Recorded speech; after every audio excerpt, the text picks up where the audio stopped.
we used tuna, salted egg, spinach, onions, garlic, tomatoes, salt, and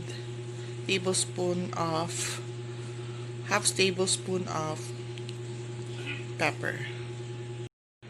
In a low heated pan, you put the oil of the tuna. So, ito yung gagamitan natin para healthy naman tayo. Hindi tayo masyadong lalagay ng oil.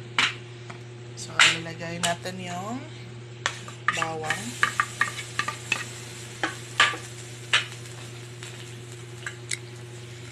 Onions.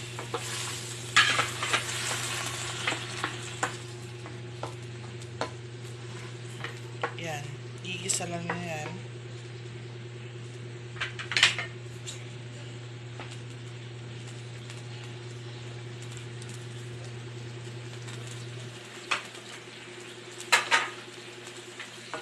Gisa-gisa.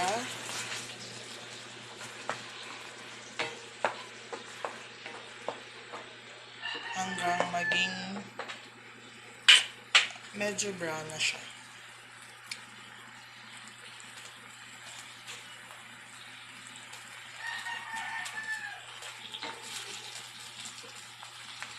So, ayan.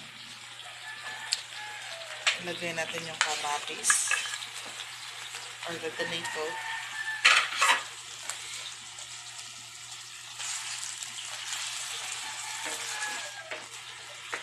Stir lang natin ng konti.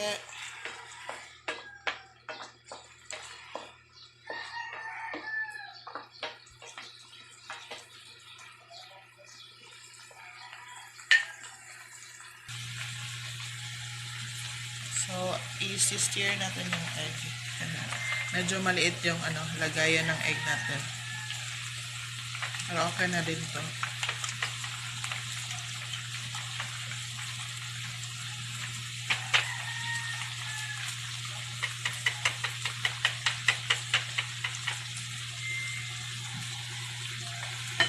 Okay. So, ilalagay na natin yung tuna natin. So, ayan. Ang chunky-chunky ng tuna.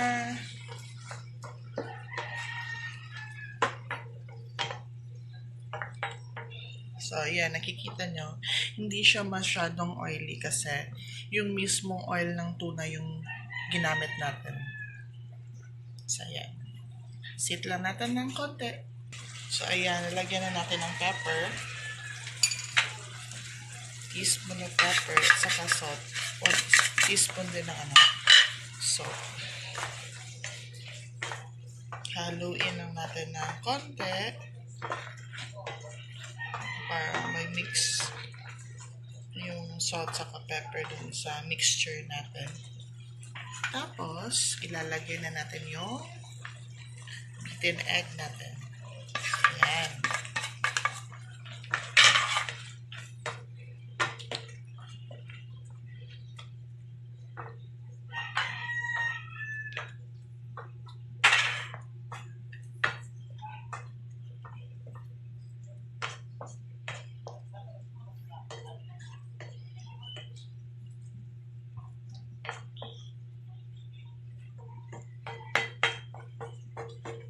Ilalagay na natin. So, ilalagay na natin yung spinach natin. Or the locally named as alugbate. So, halo-halo na siya. Medyo mga malalaki na to guys kasi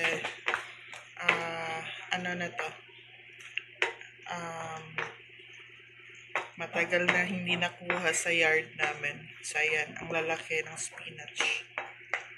Tapos ito, i-mix na natin ng konti kasi ayaw natin masyadong ma-overcook yung spinach. O yun ang alagbate. So, ayan na.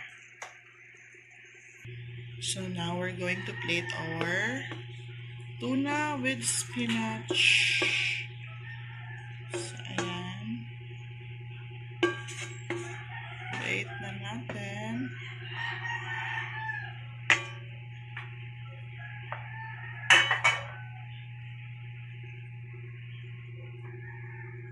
So, lastly, ilalagay natin yung salted egg natin as toppings niya.